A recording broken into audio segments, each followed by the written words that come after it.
Hello everyone, welcome to another interesting and informative session of the Analyst brought to you by Vajiram and Ravi. In today's session, we will discuss 9 important articles as featured in the Hindu and Indian Express for your comprehensive understanding of the current affairs. The 5 main articles are as follows.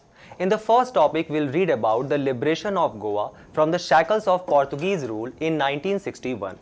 Then in the second topic, we will understand what is non-banking financial companies and the recent RBI'S rule related to them. Then in the third topic, we will inquire about the special live trading sessions which were conducted by the stock exchanges recently. In the fourth topic, we will learn about the interesting concept of tool uses by otters and various other animals. And finally, in the fifth topic, we will understand about the National Socialist Council of NAGAs and their demands. And finally, towards the end, there will be news snippets especially curated to help you excel in the upcoming prelims examination, so stay tuned. The lead article highlights the role of freedom fighter Libia Lobo, who formed an underground railway station during the Goa liberation movement, which majorly took place between 1955 to 1961. This Goa liberation movement and the contribution of Libia Lobo forms an important component of your GS1 paper under the larger theme of modern Indian history and the subheading of significant events and personalities. So before we dwell into the Goa liberation movement, which began with the upsurgence of nationalism in 20th century, let's first try to develop a brief understanding about the colonization of Goa by the Portuguese. The advent of Portuguese on Indian soil is marked by the arrival of Vasco da Gama at Kappa Kadvu in Calicut, which is Kozhikode of modern Kerala, on 17th of May 1498 with the help of an Arabian sailor Abdul Mazid on the ship named Gabriel. Keep this in mind that before Vasco da Gama, it was actually Bartholomew Diaz who became the first European sailor to sail across Cape of Good Hope by using the seasonal reversal of monsoon winds. However, Vasco da Gama was not able to sign any commercial treaty with the local ruler of Calicut, Zamorin, whose name was Samudri, who was very much unimpressed with the gifts or products brought by Vasco da Gama. However, when Vasco da Gama returned back to Portugal with the goods and spices which he had procured from Calicut, such as your pepper, cardamom, clove, etc., it actually sold for more than 60 times of the total cost of voyage. Thus, it paved way for the establishment of Portuguese trade connect with India and for the future armadas. The armadas were basically the Portuguese monarchy funded missions to procure trade passages in the Arabian Sea or in the Indian Ocean and to sign treaties with the Indian rulers. Thus, with this, they started establishing the Portuguese factory. The first of which was obviously at Calicut in 1498, followed by Cochin in 1500, Cananore in 1503, Nagpattinam in 1507, Goa was occupied in 1510, Basain or Bombay in 1533, Diu in 1535 and on east coast Chittagong in 1538. Then arrived the first governor of Portuguese, whose name was Francisco de Almeida, and his tenure in our country was from 1505 to 1509. He was sent by the Portuguese king Manuel I for a specific purpose, and that was to seed out the competition which was taking place for Indian goods in the Indian Ocean, especially by the Arab merchants in the region of your Strait of Hormuz, your Gulf of Aden, the passage of Quilon and the Strait of Malacca. For which purpose, the Francisco de Almeida launched the Blue Water Policy or the Cartage system, where he started establishing or procuring these important trade passages, and thus if there is any non-Portuguese ship in the ocean now, it had to pay tolls to Portuguese. If they did not adhere to this policy, they were attacked and sunk by the warship of Portuguese such as carracks and caravels. Also, they started establishing Portuguese fort at several important coastal cities on our west coast such as Cananore, the Fort Manuel at Cochin in Kerala, at Anjediva Island in Goa. This is exactly what China is doing now, where he is creating several important trade posts across the Indian Ocean surrounding our country, and that policy is called as a string of pearls. Then, to counter this monopolization of trade by the Portuguese, there was formed an alliance. By whom? By the Sultan of Egypt, by the Ottoman king, by the Zamorin ruler of Calicut, by the Sultan of Gujarat. And that culminated in the Battle of Diu 1509, in which the Portuguese came out as victorious, and thus they established their stronghold on our Indian soil. Very similarly, to counter the Houthi attacks which is taking place in the Red Sea region, US has launched a 10-nation alliance. Now, the real founder of the Portuguese Empire is called Alfonso Albuquerque, whose tenure in our country was from 1509 to 1515, where he extended the blue water policy of Francisco de Almeida by creating a permit system, where now any ship which is trading from the region of Red Sea to the Strait of Malacca had to pay tolls and taxes to the Portuguese. Thus, they converted this Arabian Sea and Bay of Bengal into the Portuguese Sea. Also, it was under Alfonso de Albuquerque when in 1510, Goa was actually occupied from Sultan of Bijapur, whose name was Yusuf Adil Shah. Now, to firmly establish the Portuguese on Indian soil, Alfonso started the practice of making the Portuguese men marry the Indian women. And ironically, this was called as mistakos in the Portuguese language, or mistakes. He also banned the practice of sati to ensure or prevent the skewed sex ratio which was taking place in the region of Goa at that time. And he established trade relation with the Vijayanagar Empire, whose ruler at that time was Krishna Deva Rai of the Tuluva dynasty, who ruled from 1509 to 1529. Then came Nino da Cunha, whose tenure was from 1529 to 1538, and in 1530 he finally shifted the capital of Portuguese in India from Cochin to Goa. And in 1533 he captured the city of Vasai, later vulgarized as Basain, and Diu in 1535 from the clutch of Bahadur Shah, who was the Sultan of Gujarat. This was the exact question which appeared in your prelims 2023. Just try to solve it while we move to the time period of 20th century. So till now we have seen that how Goa was made a stronghold or the major colonial outpost of Portuguese. However, in 20th century we see the emergence of nationalist upsurge in the Goan region, which also coincided with the anti-colonial British movement which was taking place in our country, where we can see various local revolts which occurred, such as the conspiracy of Pintos till the early 1910.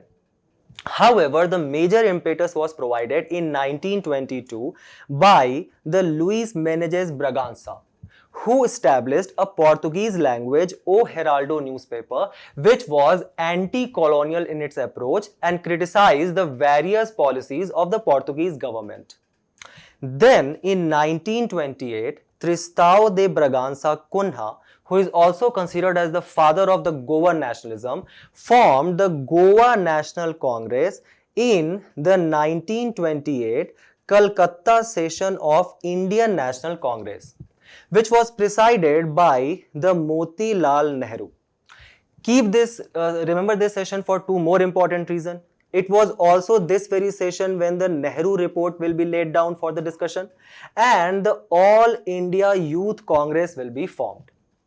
Now the Portuguese government, it became apprehensive of the rising nationalist movement, and thus in May 1930 it enacted Acto Colonial, where it restricted the political rallies and meetings in the Portuguese colonies, which at that time comprised of Goa, Daman and Diu, and Dadar and Nagar Haveli.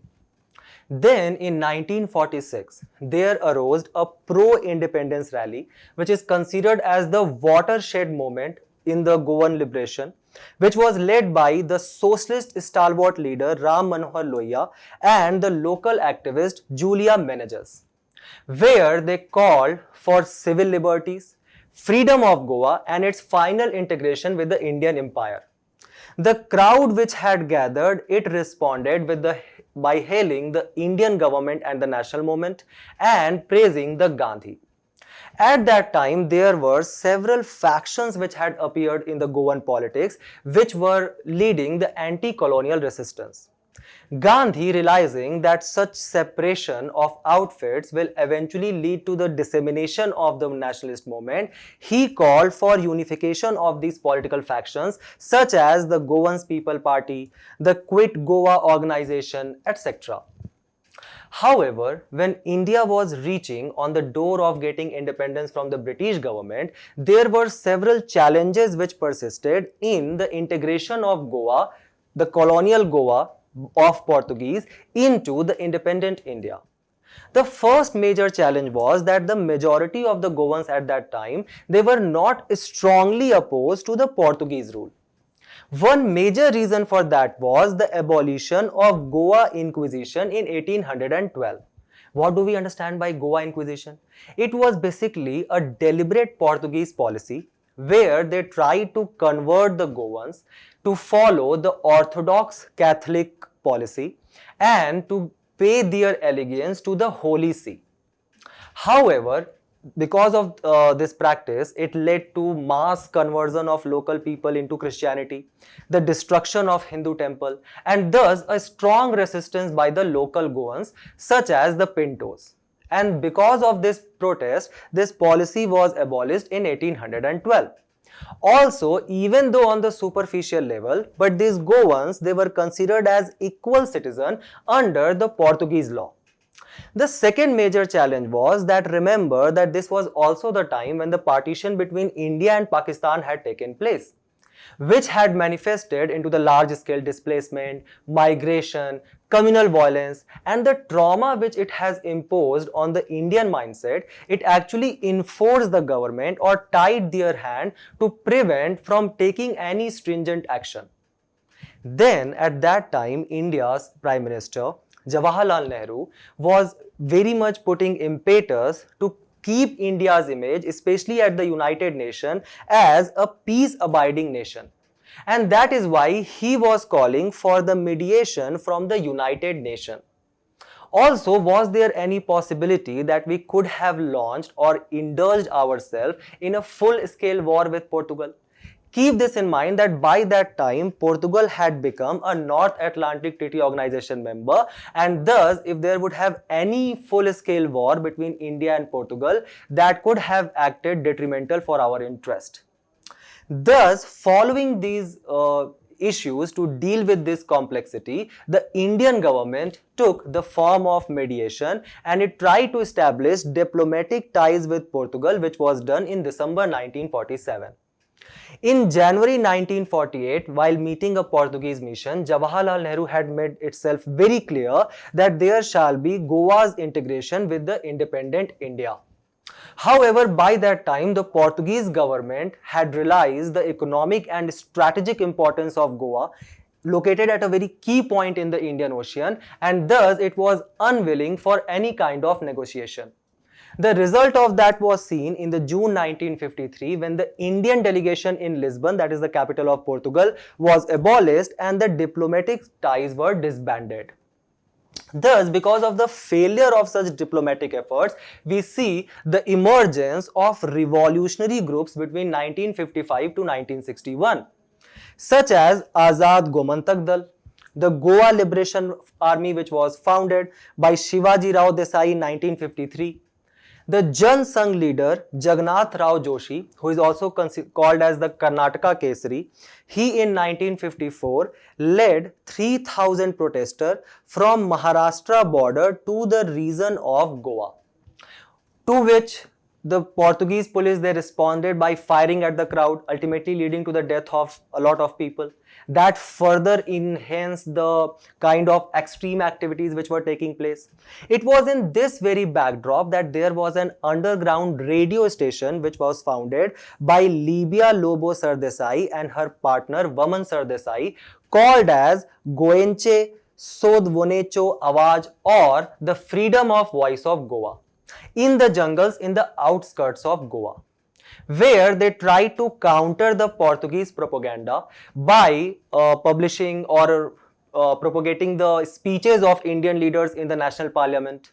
They started providing the Goan people, the locals, with the national updates of the moment which was taking place for their freedom. Now, because of these efforts, finally, in the year of 1961, the Indian government launched Operation Vijay and annexed Goa and Daman and Diu in the Indian territory. By the 12th Amendment Act of 1963, the Goa was made a union territory and formally integrated into our nation. And in the year of 1987, it was accorded a full statehood. What UPSC can ask from this is that it can ask you to trace the evolution of Goa as a colonial state from 16th century to gaining its independence in 1961, and also ask you to highlight the role of prominent leaders in the freedom struggle of Goa, such as we have discussed in this session. So try to attempt this answer and we move forward to the next news. The Reserve Bank of India has asked the non-banking financial company to stick to the regulatory norms for the gold-based lending, as it has currently banned the IIFL Finance from issuing fresh gold loans for violating the lending norms. Thus, the non-banking financial company and this recent stricting of rules by RBI forms an important component of your GS3 paper under the larger theme of banking sector. So let's first try to understand what exactly is a non-banking financial company. As the name suggests itself, it is basically a financial company which is registered under the Companies Act 1956. In contrast to a bank or a commercial bank which is registered under the second schedule of RBI Act 1934. Thus, these NBFCs, what are the functions which they can perform? Well, they can engage in providing you loans and advances. They can acquire shares, stocks, any bonds or government securities. They can indulge in the business of hire and purchase. They can also provide insurance such as LIC, or they can provide you with chit business, where a large group of people, they just collect their money and contribute periodically, and over a period of time, the large collection of money which has been done or the investment which has been made, the dividend of that is contributed or divided between the group of people. What are the limitations of these non-banking financial company? Keep this in mind that as per the Companies Act 1956, these NBFCs, they cannot include, or if their principal business is any of this, they cannot form an NBFC. So if their principal business is of any agriculture activity, any industrial activity, or if they indulge in purchase and sale of goods or immovable property. Now a question may arise that, let's say if you are talking about the Aditya Birla Financial Group or the Tata company, it is obvious that they are primarily, or their principal business is what? Is of industrial activity. Then how come they can become a NBFC? Well, the parent company is Tata. Its subsidiary company is the Tata Capital, whose principal business does not include any industrial activity, and thus this Tata Capital can become a non-banking financial company. Now, there are certain features related to this NBFC which segregates them from the banks which we hear about. What are these functions? The first is that these NBFCs, they cannot accept any demand deposit. Demand deposit is basically, let's say there is Vikas, and Vikas got today 6,000 rupees.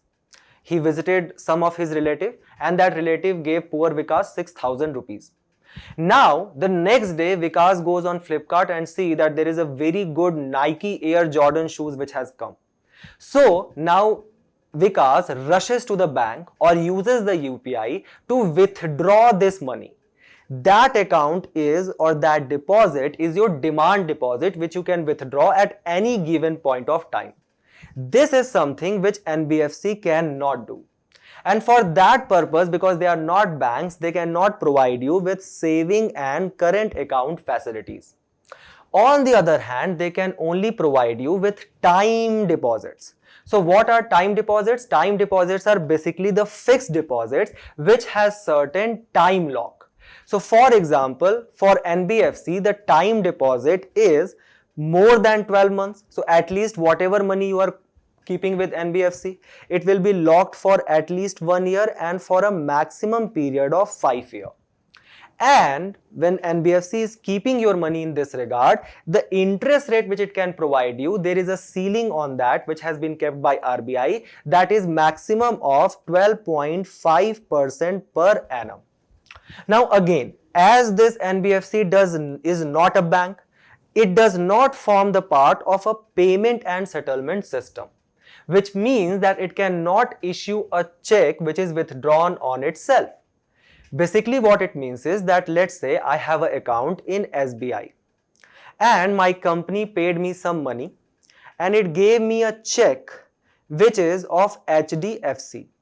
Now between HDFC and SBI, there is a cross bankage linkage which has been established. So I can just go to SBI and I can withdraw the check which my company has given me and that belongs to HDFC. SBI will give me that money and then send that check to HDFC and HDFC will send that money to SBI. So the transaction is completed. On the other hand, these NBFCs, as they do not form the part of permanent settlement system, they cannot withdraw this check on their self. Also, the deposit insurance facility of the Deposit Insurance and Credit Guarantee Corporation, which is basically a subsidiary of Reserve Bank of India, that is not available to NBFC. So tomorrow, if you are keeping any money with, let's say, India Bulls Home Loans or DHFL, you do not have any guarantee that if this bank or this NBFC will completely fall down, you will not get any insured interest or return.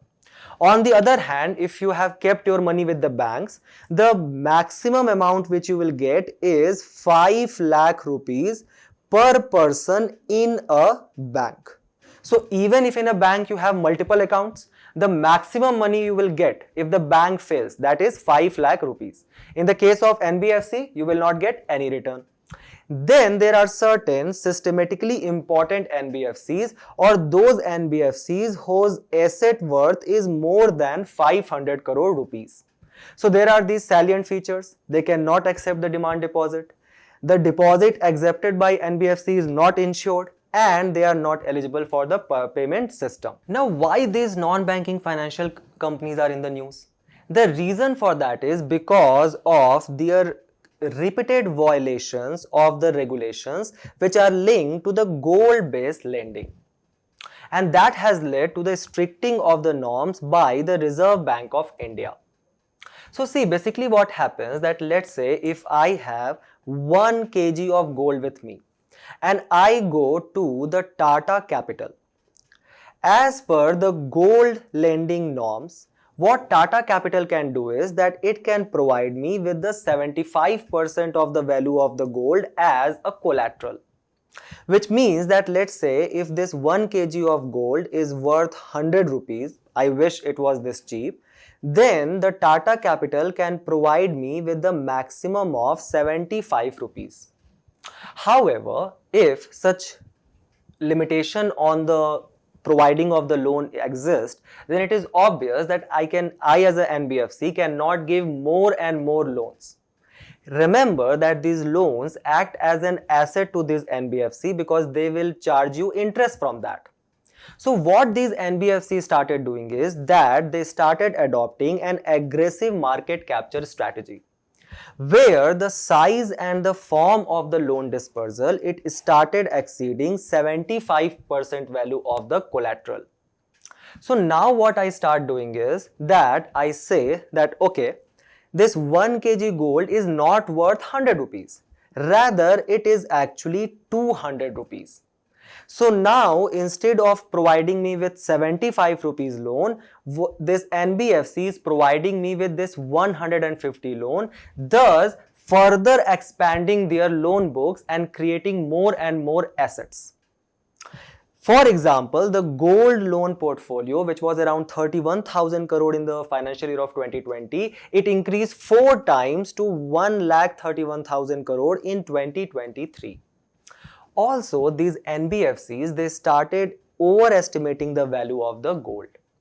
Just now, as we have seen, and why this overestimation started taking place? Because it is obvious that when I'm estimating the price of the gold, what I can do is that I can follow the market norms. However, these NBFCs, they started appointing their own internal assessors or evaluators for this gold. So if I go to the bank and I provide them gold to give me the loan, these banks has external auditors. On the other hand, these NBFCs, they started appointing their internal team to evaluate the value of the gold, and thus they started indulging into overestimation. For example, this IIFL, which has been banned to further indulge in this gold-based lending, the loan to value irregularities was more than 66% of the defaulted accounts. Also, there started taking place irregularities in the auction process. So what happens is that, let's say if I have taken loan from an NBFC, from Tata Capital, now obviously the value of the gold was overestimated. Now I have defaulted, I am unable to pay this loan of 150 rupees which I took and the interest on that.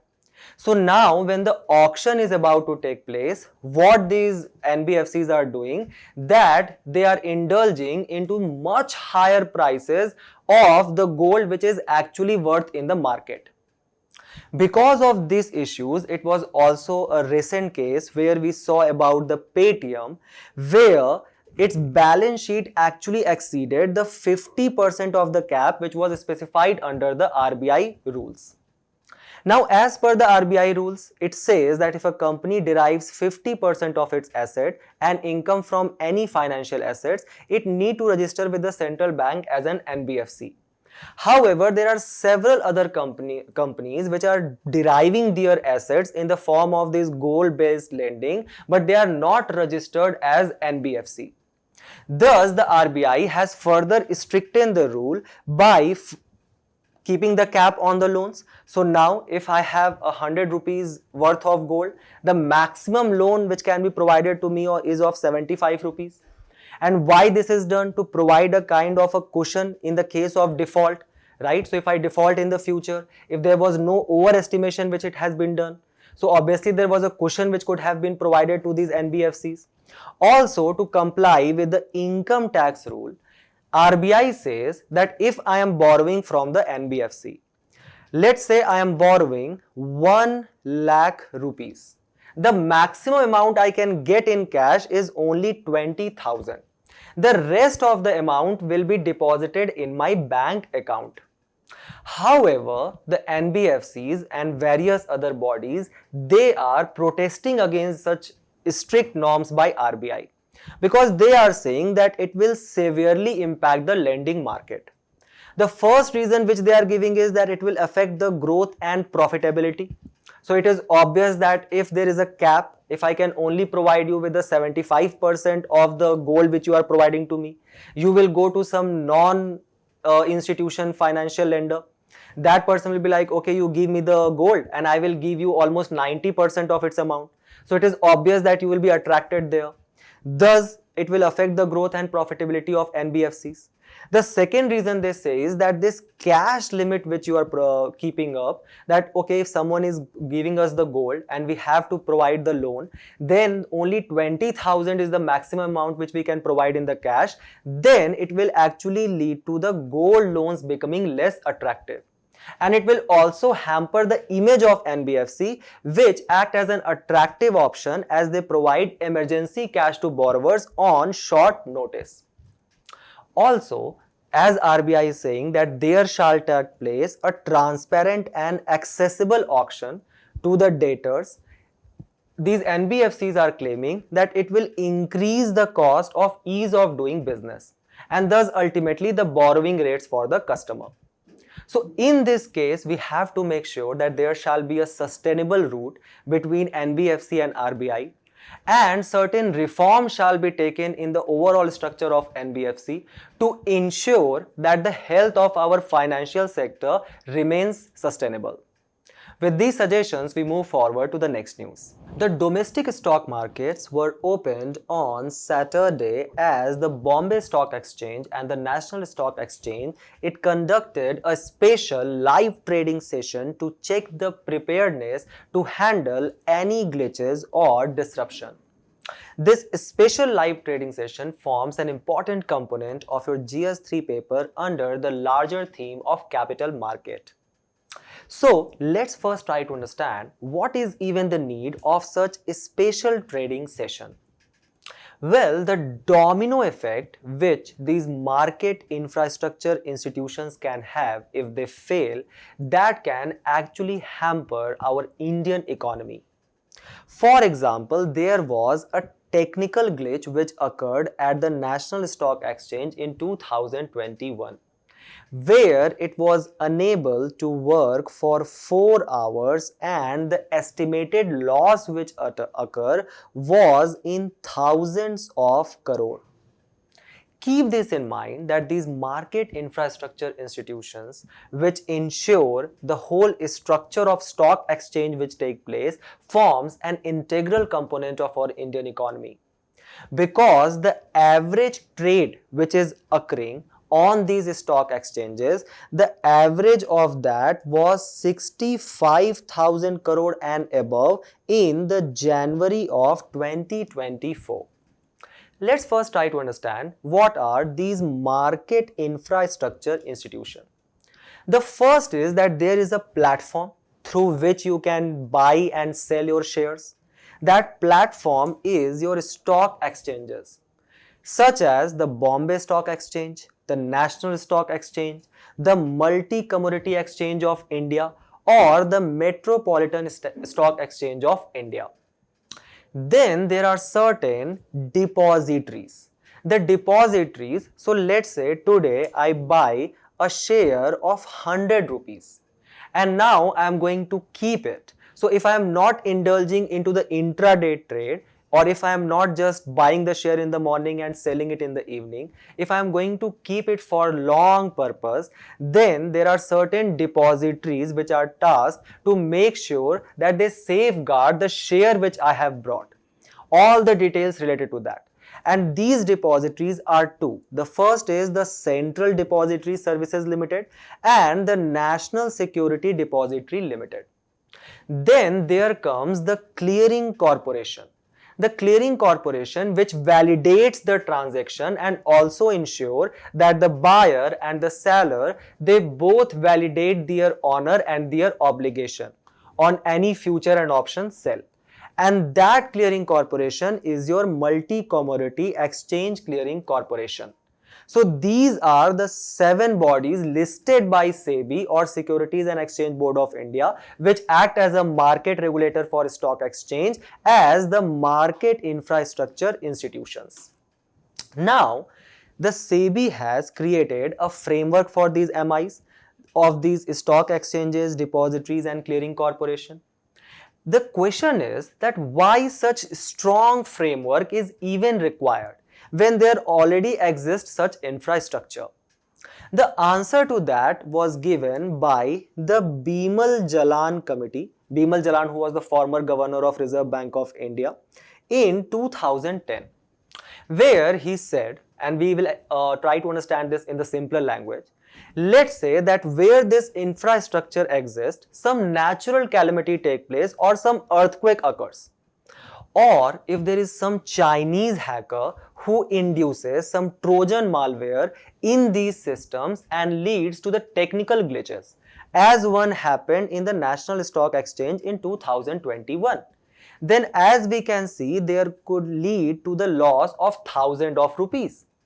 Thus, our finance minister actually vouched that there shall be an alternative platform where if such glitch is taking place, then the market can switch to that platform seamlessly.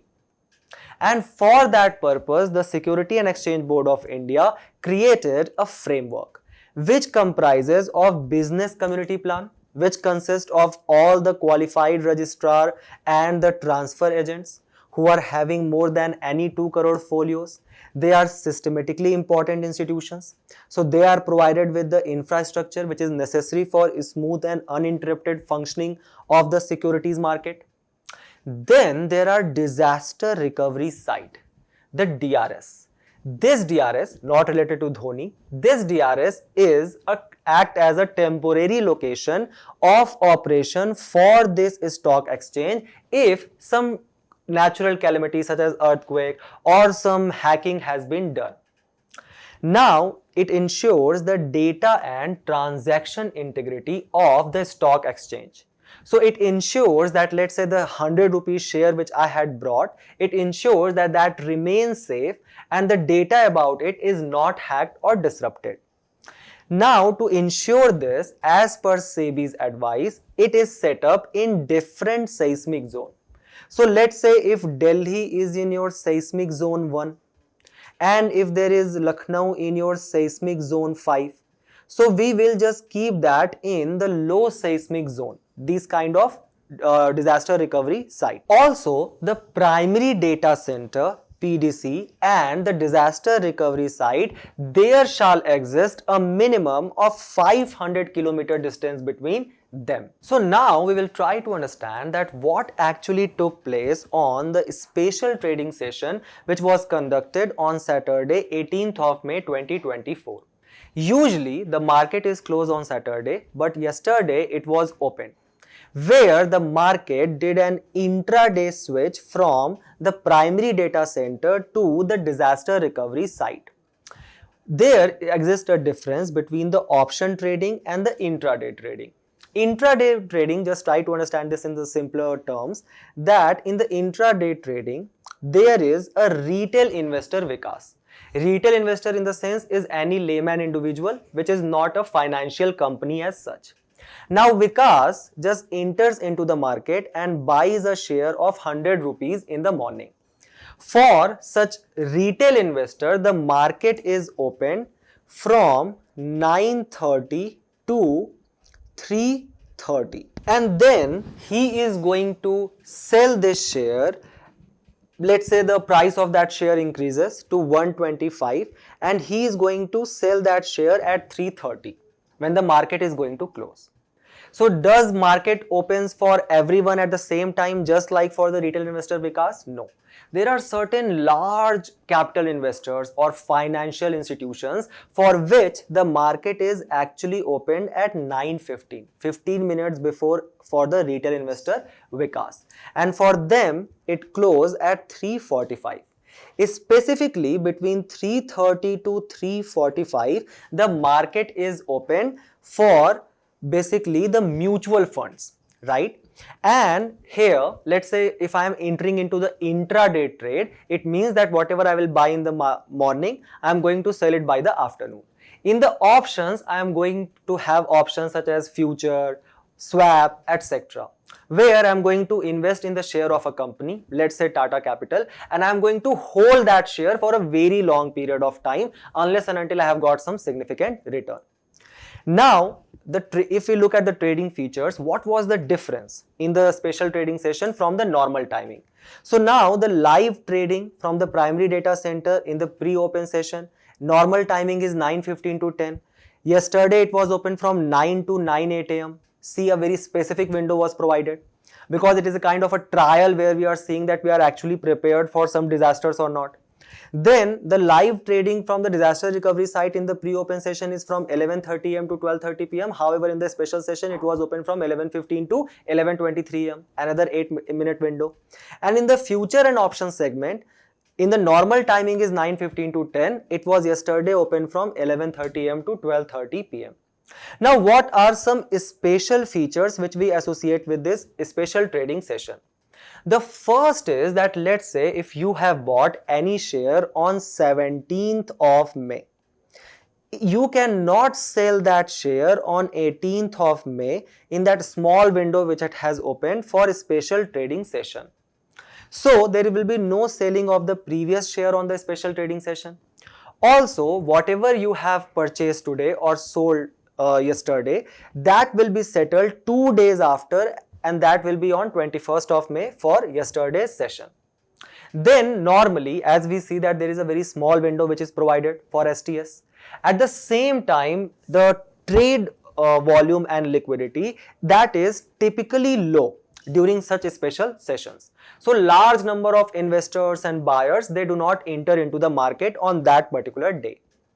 As we can see from the example that on the 1st March 2024, when it was a normal day for stock exchange, the volume of trade which occurred was rupees 92,374 crore, and the amount of trade or transactions which occurred was 3.28 crore. However, on the 2nd of March 2024, when it was a special trading session, the volume, just see how drastically it reduced to rupees 10,427 crore, and the number of transactions were 42 lakh trades which occurred. Now, the price bands which is provided, they are very strict in these special trading sessions. For example, for all the securities, including those on which derivative products are available, the maximum price band was of 5%. So the maximum profit which I could have made from the yesterday's market could have been 5%. So if I have brought the share of 100, maximum profit would be 105. And the securities which were already at 2% or the lower price band, they maintained their price band of 2% of interest which could have been provided. Now, as there are less number of players, less number of purchasing and selling of share is taking place, thus there is very less fluctuation in the share price which take place on the special trading sessions. Keep these salient features of special trading session in your mind. We move forward to the next news. The article highlights the use of tools by the sea otters to eat their prey, thus showcasing the sign of intelligence.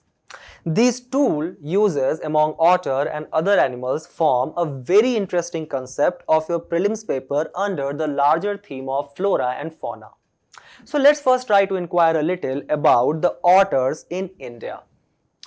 Recently, there was news related to the Vishnu Onyx neptuni. What is that? It is basically an ancient otter species which was prevalent in the Asia and especially in the southern Asia around 11.4 million years ago. The fossil remains of this Vishnu Onyx neptuni was first discovered in the foothills of Himalaya. And recently it was in the news because in the year of 2021, these fossil remains were also extracted from Bavaria, that is in Germany. Now keep this in mind that these otters are marine mammals which belongs to Mustelidae family. Thus, how these otters move from the region of Indian Ocean in South Asia till your Germany. The prediction is that maybe they would have followed the sea route and just crossing the Mediterranean would have reached till here. Currently, these otters are found across the world except two continents, one is Australia and other is Antarctica. In our country, 3 out of 13 species of otters are found, and these species are the smooth-coated otter, the Asian small-clawed otter and your Eurasian otter. Now when we talk about some interesting facts about otters in India. The first is that they have got a web-like structure, the web-like hands, and long tails which actually help them in becoming effective swimmers. A very interesting and important fact is that, remember, otters have the densest fur among all animals. And the largest among all the otters which are found in our country is your smooth-coated otter. These otters are highly social animal. As Karl Marx said that man is a social animal. These otters are highly social animal because they live in joint families and they create burrows around the water bodies. So basically they are found near to the wetlands, peatlands, river banks, oceans, etc. Recently, there has been issues related to the declining of otter population in our country. So, the first otter census was conducted in our country in the Pilibhit Tiger Reserve in the state of Uttar Pradesh. Also, India's first dedicated otter reserve recently opened on the bank of river Tungabhadra in the state of Karnataka. Remember, the ancient city of Hampi is also located on the bank of river Tungabhadra. Now, why there are reasons for the declining of the population of otters in our country? The factors which are responsible is, the first is obviously the lack of awareness. So, these otters being close to the apex predators, they actually maintain the population or lot of aquatic animals. However, the local communities are completely unaware about this positive impact of otters, and thus they are considered as harmful to the crops, wetlands, etc. and thus their mass killing is done sometimes. Then these water bodies, as they are marine aquatic mammals, so it is obvious that they will always be found close to these water bodies. However, we know that the recent amount of pollution which is taking place of these water bodies, right? Because of that, the population of otter is declining as well. Then there take place the illegal skin and pet trade of these otters. Also, they are also very closely found in the region where we grow the rice, etc. and thus there is taking place the habitat destruction where these otters are majorly found, also because of the disappearing of the wetlands. For example, till very recently the Bangalore used to be called as the city of lakes, but now we can see that how large amount of lakes has been disappeared in Bangalore. So it is obvious that if there were otters who were living in the vicinity of these wetlands, their population will get impacted as well. Thus, these otters have been provided with various degree of protection. So, the smooth-coated otter and the Asian small-clawed otter has been kept in the Schedule 2 of Wildlife Protection Act of 1972. They are listed as vulnerable in the IUCN category of the Red List of Threatened Species and in the Appendix 2 of the CITES. The Eurasian otter, which is found from the Kashmir region to the Western Ghats as well, right? So remember that Eurasian otter is not only found in the Himalayas, they are also found in the Western Ghats. They are kept in the Schedule 2 of Wildlife Protection Act of 1972. They are near threatened in your IUCN list and they are in the Appendix 1 of the CITES. Recently, the Center for Wildlife Study, they conducted a survey in the Balaghat region. The Balaghat region, which forms a very important corridor where it connects the Kanha National Park to Pench National Park. Also, it is in this very region we find various threatened species such as tiger, leopard, your Asian dog, dhole, etc. In this Balaghat region, there was a study conducted by the Center for Wildlife Study about the human-animal conflict which is taking place between humans and otters. These otters also reflects various intelligent characteristics where they actually use the tools. So for example, these otters, if their teeth are broken, they cannot survive because they will be unable to eat. So what they do is they utilize the rock to break open the hard shells of prey. On very similar line, the orangutans, they crack the nuts with the stones or they use the sticks to dig out the termites, as you guys can see in the picture. Then there are dolphins which actually uses the sponges to protect their beaks while they are foraging. the Galapagos finch, which uses the cactus spines to dig the grubs out of hole. Remember that such use of tools by this animal is not uncommon, and we can see that various other animals who indulge in such use of tools. Now, what UPSC can ask from this? They actually ask a very interesting question in your prelims 2023. Please try to answer this. We move forward to the next news. Recently, the National Investigation Agency filed a charge sheet in the Guwahati High Court where it actually accused the Isaac Muvaiya faction of Nationalist Socialist Council of Nagas for following a China-Myanmar module, where this NSCN IM has been accused of actually helping anti-India insurgent groups such as People Liberation Army to infiltrate into India from the region of Myanmar in the turbulent state of Manipur, which has been witnessing the ethnic violence. If we look at the ethnic composition of Manipur, that is around 53% of the population is composed of Meitei tribe, which are largest in the group. Then there are Mizo Kuki tribe, which are around 26%, and the Nagas, they formed 17% of the population. Keep this in mind that India and Myanmar, it shares 1,643 kilometer long unfenced border. If you guys might remembering about the free movement regime which we have with Myanmar, and 25% of this is actually shared with the state of Manipur. Now, we are going to have a brief overlook about the history of the Nationalist Socialist Council of NAGA. It traces its origin from the year of 1881 when the region of Nagaland was actually occupied by the Britishers. Then the Naga Club was formed in 1918 and the seeds of Naga nationalism was sown. When Simon Commission arrived in 1928 to create a constitution for the whole of India, this Naga Club actually claimed in the front of Simon Commission that it should not take decision for the region of Nagaland because they shall have an independent decision making authority. Then over the years, this Naga Club, it actually metamorphosized in 1946 to the Naga National Council, which was born under the leadership of A.J. Fizzo, who declared independence from the Indian state on 14th of August 1947.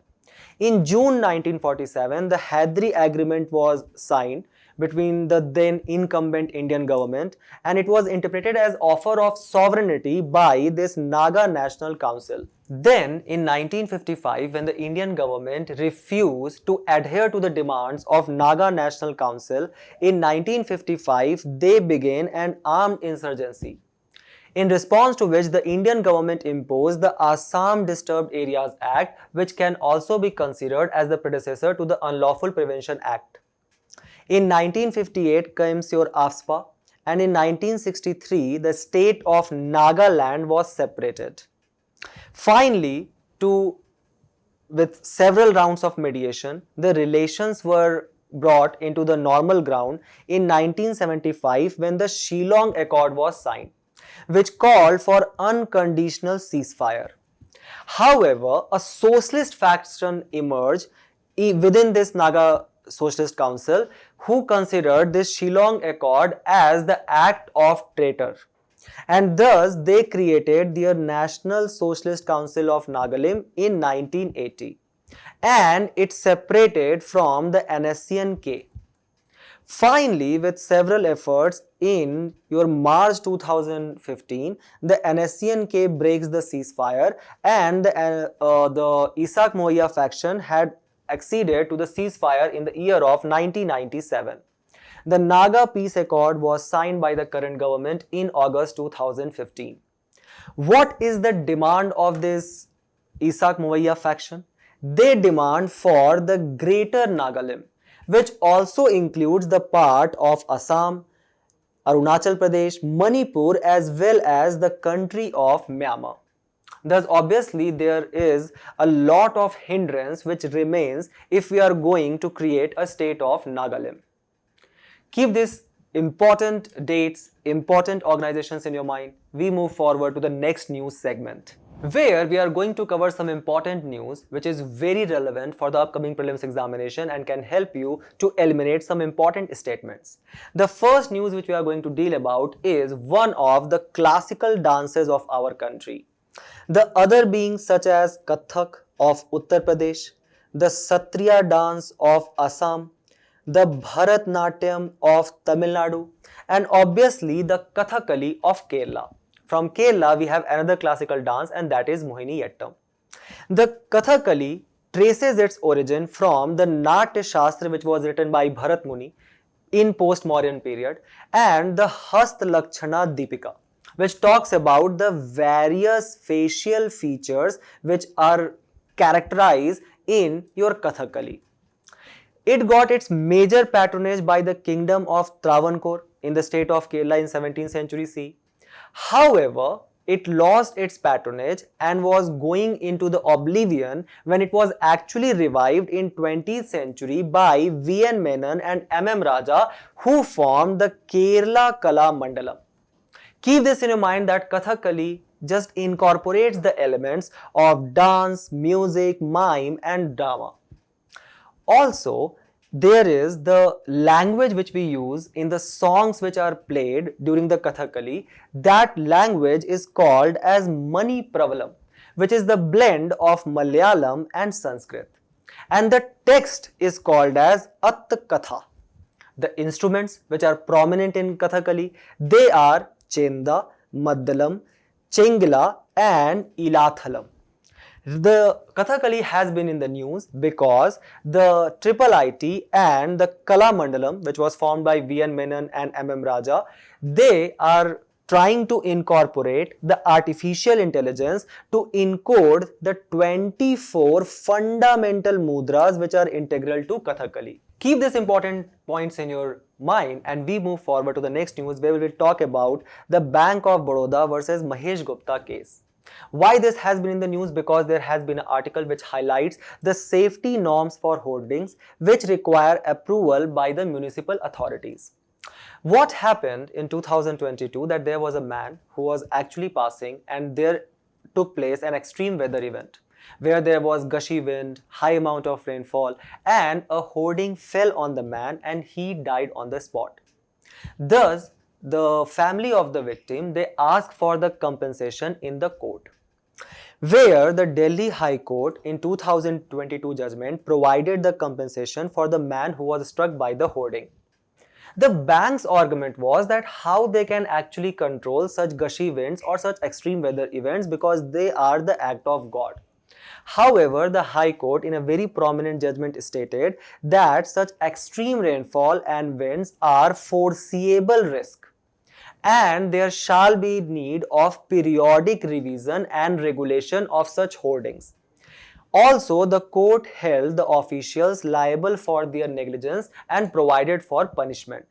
So keep this case of BOB versus Mahesh Gupta in your mind and keep its relation with act of God in your mind. We move forward to the next news, where we talk about the coal production in the country. As per the pictures which were depicted in the today's newspaper, it talked about the largest producer of lignite coal in our country, which is Tamil Nadu, with 49% of the lignite coal. The second largest producer is Gujarat with 27% share and Rajasthan with 22% share.